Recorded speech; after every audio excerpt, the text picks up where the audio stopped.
Muito bem, agora doutor Felipe. Boa tarde. Primeiramente, eu gostaria de cumprimentar a excelentíssima ministra Regina Helena, presidente da primeira sessão, também a excelentíssima ministra Maria Tereza de Assis, relatora dos recursos especiais afetados, aos demais ministros dessa sessão, dessa primeira sessão, membros do Ministério Público, servidores, bem como a todos os presentes. E, de início, eu preciso só pedir bem se eu entendi da maneira adequada, mas eu preciso rechaçar a questão do risco moral da advocacia, como se o advogado escolhesse o tratamento mais caro, o medicamento mais caro. Na verdade, quem prescreve isso é o médico, não o advogado. Então, só queria considerar esse ponto antes de iniciar a minha exposição.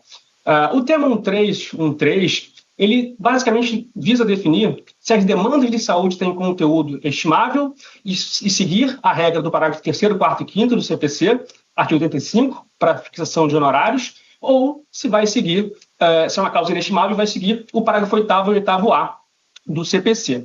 Então, esse ponto, já incluindo muito que já foi dito pelos meus colegas, então vou abreviar o meu tempo, eu vou trazer 3 temas que precisam ser considerados por essa sessão para que a gente possa manter uma jurisprudência estável e coerente, como determina o CPC.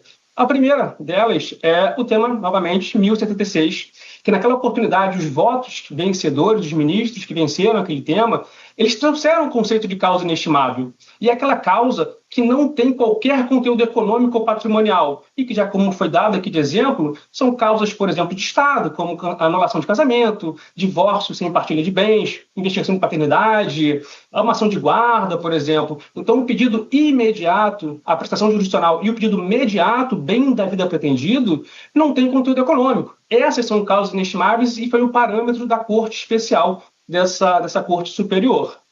E aí, especificamente, no direito à saúde, a gente tem, sim, um pedido imediato, que é a pretensão condenatória, e o pedido imediato, o bem da vida pretendido, o tratamento. E esse tratamento, ele tem conteúdo econômico. Então, eu compartilho, sim, o entendimento com os colegas que o direito da saúde é inestimável, assim como todo direito fundamental. Então, na perspectiva do direito objetivo, a saúde, a liberdade, a vida, a propriedade, são, sim, direitos inestimáveis, intangíveis e inegociáveis ao Estado democrático de direito. Mas, no plano concreto do direito subjetivo, a concretização desse direito demanda prestações positivas, que são economicamente aferíveis. Então, a gente tem, novamente, o pedido imediato de condenação e o pedido imediato, que é o tratamento. Tanto é, como foi bem dito pela colega que antecedeu, numa ação de saúde, se o Estado não fornece o tratamento, vai bloquear valores. E se temos bloqueios de valores, nós temos um conteúdo econômico que precisa ser considerado, que não acontece em causas inestimáveis. Em relação à questão da saúde suplementar, que também foi dito que estaria restrita às causas privadas, de direito privado da segunda sessão. Nós temos saúde suplementar na primeira sessão, porque existem planos de saúde de autogestão, que são autarquias, que são fundações de direito público. Então, a gente também precisa levar em consideração o entendimento da segunda sessão por conta da jurisprudência que precisa ser estável e coerente, ou, eventualmente, até acolher a questão de ordem para levar a questão à Corte Especial do Tribunal. E, em relação aos precedentes, talvez até o mais importante, recentemente a gente teve o tema 1234 do STF, e que nas demandas de medicamentos não incorporados, que são demandas de saúde, determinou-se que o valor da causa vai ser o custo do tratamento anual, ou seja, tem um benefício econômico. E o valor da causa, para fins processuais, é o benefício econômico perseguido pela parte. Então, se a gente tem um benefício econômico perseguido no início do processo, ao final do processo, a gente vai ter um benefício econômico obtido, ainda que parcialmente, e para ambos os lados, seja para a parte, o paciente que ganhou o tratamento, conseguiu o tratamento, seja para a fazenda, que não foi obrigada a pagar o tratamento numa eventual improcedência. Então, a gente precisa analisar, nessa sessão, ao determinar as bases de cálculos dos honorários sucumbenciais numa demanda de saúde, todas essas perspectivas, e na minha função como amigos, para pluralizar o debate, eu preciso trazer essas questões. Em relação ao CPC de 2015, o CPC reformulou a dogmática dos honorários sucumbenciais, porque a tradição processual até então, no CPC de 39, 73, nas suas redações originárias, tratavam os honorários sucumbenciais como mera despesa processual a ser reembolsado à parte vencedora.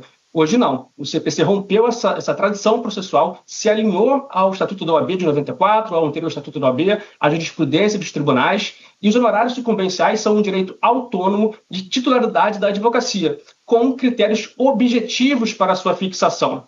E a própria estruturação do artigo 85 traz essas informações, porque respeita a lei da elaboração de leis, né, que é a Lei Complementar 95 e 98, que traz uma ordem lógica, primeiro as regras, as complementações e, ao final, a exceção. E as causas contra a fazenda pública estão muito bem elencadas no parágrafo 3º, 4º e 5º, com percentuais escalonados. Então, a partir do benefício econômico obtido, o percentual vai ser alterado. Quanto maior o benefício econômico, menor o percentual de honorários. Quanto menor o benefício econômico, maior o percentual de honorários, de forma escalonada. Então, já houve, pelo próprio legislador, essa ponderação de cuidado com o patrimônio público, que é quando acontece nas causas privadas, que é de 10 a 20. E, claro, se o conteúdo econômico for mensurável, delimitado, o valor da condenação seria um percentual desse benefício econômico. Se não for mensurável, como, por exemplo, um tratamento de home care, um tratamento oncológico que não tem um prazo definido, o critério residual é o valor da causa atualizado. Parágrafo 3º, parágrafo 4º, inciso 3º do artigo 35. E lá no parágrafo 8º estão as exceções, os honorários por equidade.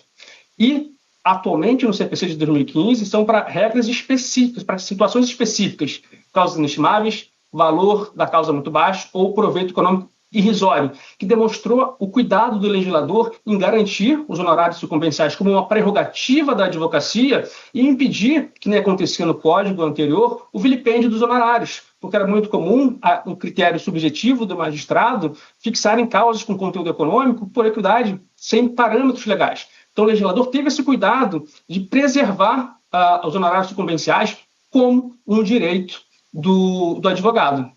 E aí, para finalizar, nos 7 minutos, como proposta de tese por essa primeira sessão, é que os honorários, as demandas de saúde, tenham sim os critérios fixados com base no parágrafo 3º e 4º. Se tem benefício econômico mensurável, sobre um percentual desse benefício econômico. Se for um benefício econômico não mensurável, mas existente, sobre o valor atualizado da causa. E, assim, eu agradeço a todos os membros dessa sessão e muito obrigado. Muito obrigado, doutor Felipe. Doutora Viviane,